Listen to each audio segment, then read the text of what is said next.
आज हम हिमाचल प्रदेश की चौथी ऐसी रिवर के बारे में बात करने वाले हैं जिसका नाम है रावी नदी।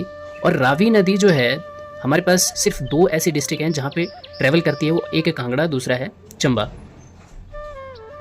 तो ये जो रावी नदी है, रावी नदी जो चंबा में ही जब बहती है तो चंबा में 130 किलोमीटर इतना लंबी जो है चंबा में ही बहती है।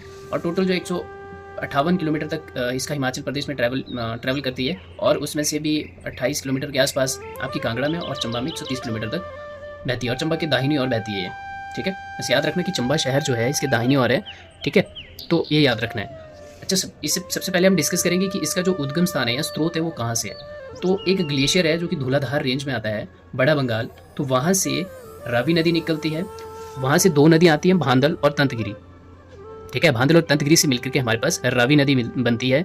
और उसके बाद जाकर के जब ये हिमाचल को छोड़ती है तो खैरी नामक स्थान है, ठीक है। खैरी नामक स्थान है जो कि चंबा में ही है। तो उसके बाद जाकर के ये जम्मू कश्मीर में चली जाती है।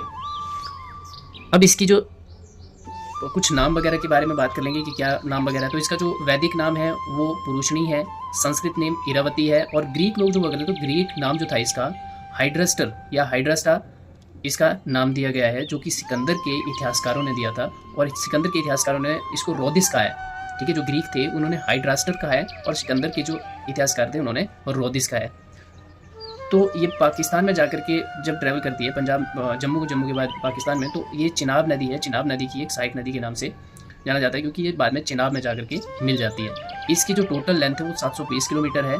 और उसमें से 158 किलोमीटर जो है ये हिमाचल में जो है बहती है। इसके प्रमुख नगर हैं, एक भरमौर है और एक चंबा है। तो इसके जो सहायक नदियाँ हैं, सहायक नदियाँ एक तो भुंडिल धारा।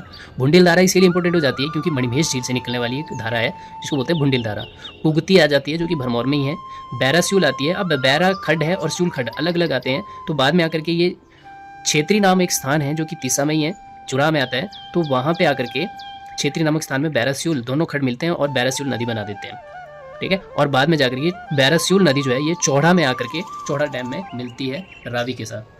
तीसा नदी है, साल नदी है, छतराड़ी है जो कि भरमौर में है, ठीक है। उसके बाद ओबड़ी खड्ड भी बहुत सारे, जैसे सुल्तानपुर का मेन शहर के आसपास का ये तो ओबड़ी खड्ड आता है, टुंडा खड्ड आता है और चनेड़ खड्ड। टुंडा और चनेड़ खड्ड जो हैं ये दुनाली के पास रावी नदी में आकर के मिलते हैं। फिर शिकारी आता है, शिकारी खड्ड, शक्ति खड्ड, सरू खड्ड, कीड़ी खड्ड, मंगला खड्ड। तो मंगला खड्ड जो है शीतला ब्रिज, जो चंबा का फेमस ब्रिज है जो कि रावी नदी के ऊपर बना हुआ है, वहाँ पे आकर के मंगला खड्ड जो है शीतला ब्रिज के पास रावी नदी में मिलता है।